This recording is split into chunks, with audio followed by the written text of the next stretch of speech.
Sup, nerds? Old buddy Ben with that #show.com. I hope everyone out there had a safe and happy 4th of July. Now knock it off with the fireworks.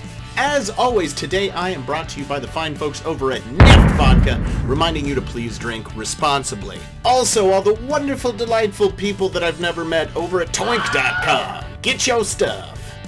Oh, guys. Oh, I got something for you today. So I recently got to sit down with none other than comic book legend Rob Liefeld, creator of X-Force, creator of Deadpool. He's now working on a 5-issue series for IDW, G.I Joe Snake Eyes DeadGame. Rob and I talked for like 40 minutes about all kinds of stuff, and more of that to come. But today I'm focusing on Snake Eyes DeadGame because the 5th issue is hitting comic book shelves today, this week, right now. Go out, get it, pick it up, read all 5 issues, and he's got an all-star cast of comics creators working on this issue 5 with him. Take a look at my conversation with Rob Liefeld. Legendary writer, creator, artist, the man, the myth, the legend, Rob Liefeld.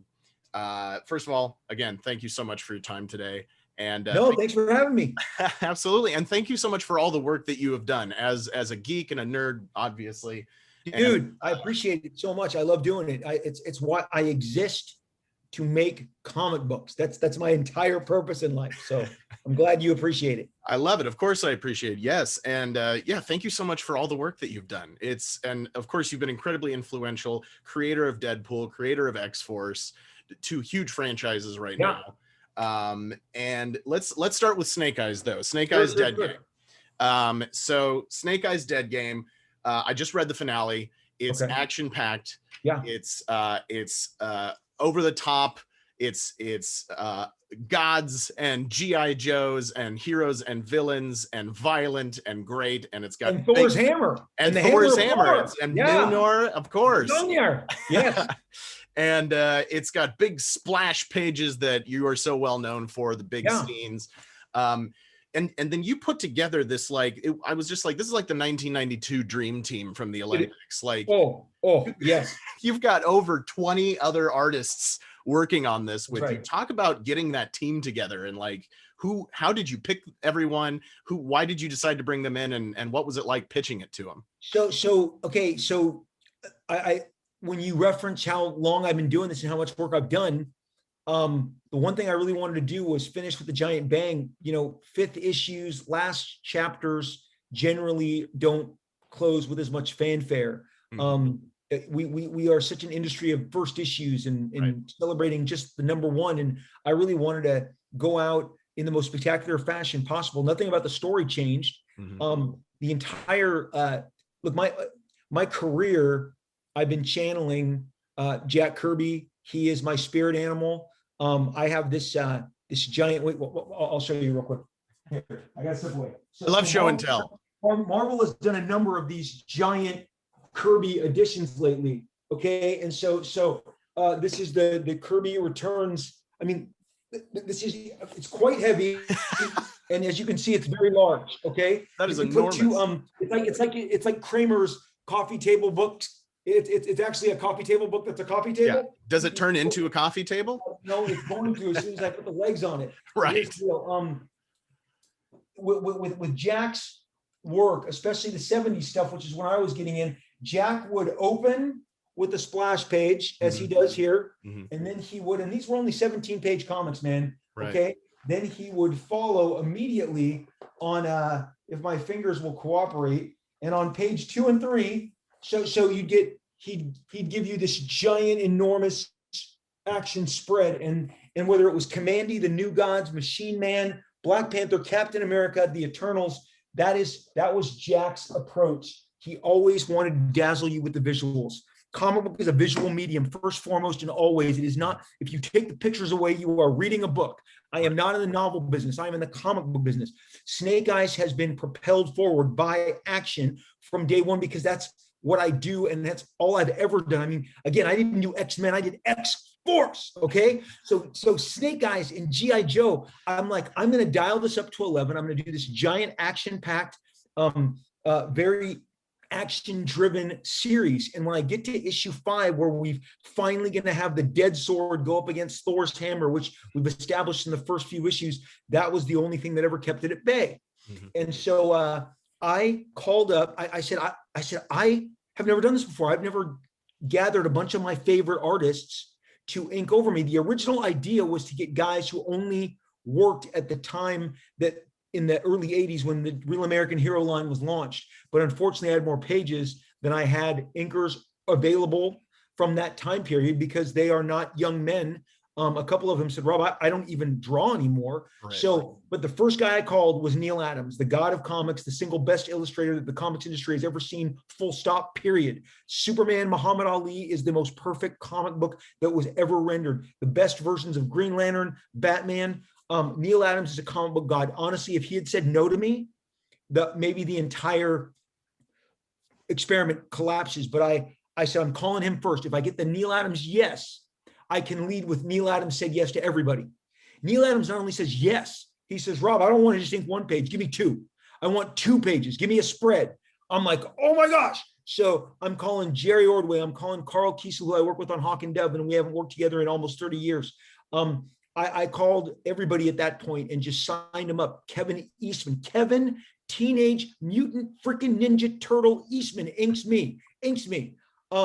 Jerry Ordway, Carl Kiesel, Philip Tan. I got some of the new guys, some of the exciting new guys, Ed Pisker, Jim Rugg, Tom Scioli, my guys from Extreme, Dan Panosian, Marat Michaels, Dan Frega, the list goes on and on.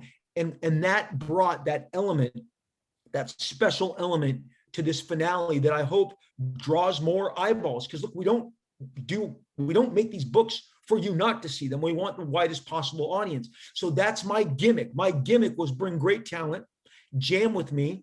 I've been known to lay out a cool page or 2, and these guys all gave this huge, polish to this great, what's been a really fun series. I mean, the thing is, like I said, I'm gonna reach over here real quick again. I have been playing with G.I. Joes.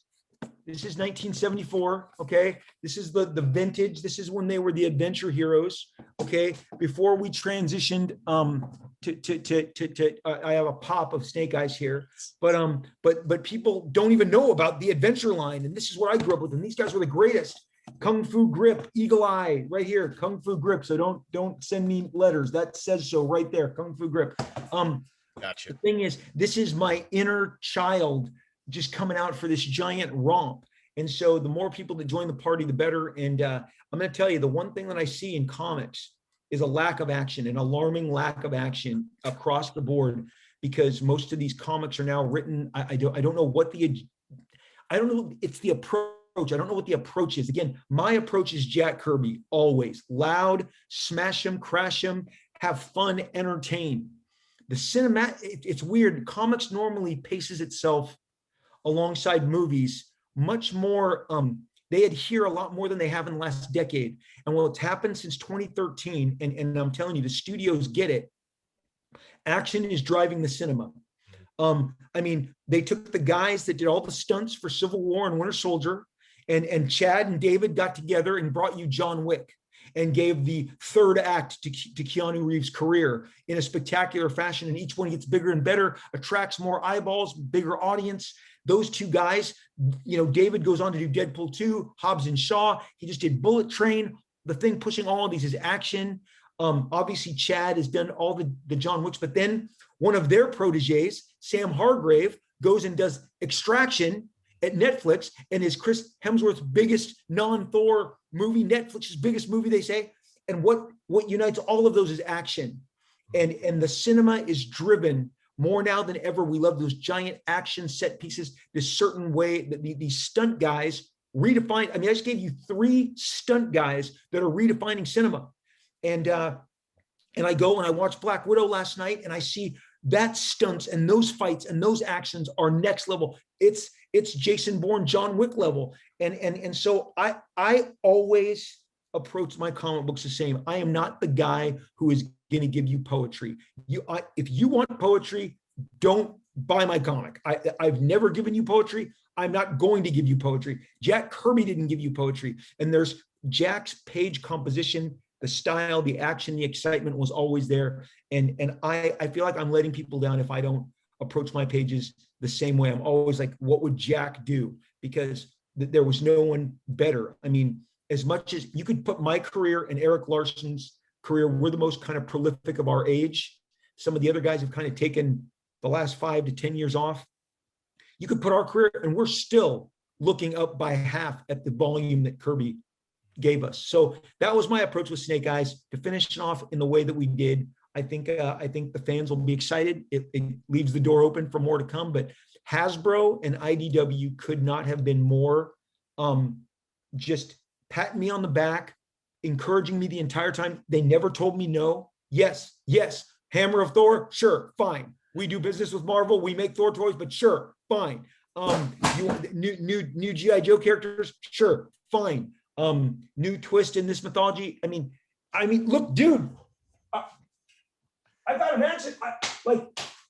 I got an action figure out of it. They made a DeadGame figure. They took my red Snake Eyes and mailed it to me. And this is on sale. And this isn't cheap, man. You're talking, okay, so little Robbie Liefeld, who played with this, now has one of these, okay? Like, it's been a good year. It's been a good life. So yeah, I think I don't know why this, I'm just gonna put him right. He's just gonna be with me the rest of the time. I have DeadGame Snake Eyes, okay? On the red and black, that's oddly familiar there. I don't know. Oddly familiar.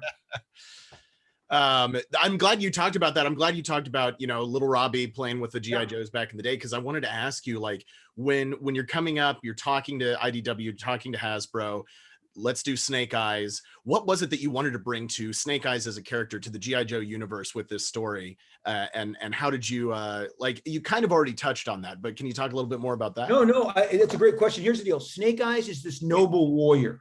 We've always loved that about him. He'll do anything for the team. But what is he? He's a weapon of war. He works for a military arm of the government. He is a weapon of war. So I wanted to put a weapon of war, examine what that means when you have to go and obtain the ultimate mythological weapon of war, which is the sword of the dead sword. And he discovers this legendary mythological foe that is more powerful, it seems, than anything that he can throw at him. And for the first couple issues, he keeps coming up short against Kurgan, who is our villain and who is previously possessed the dead sword. We also introduced Kurgan's daughter that gives some back history to Snake Eyes. But it's like this weapon of war is now tasked with stopping the ultimate weapon of war.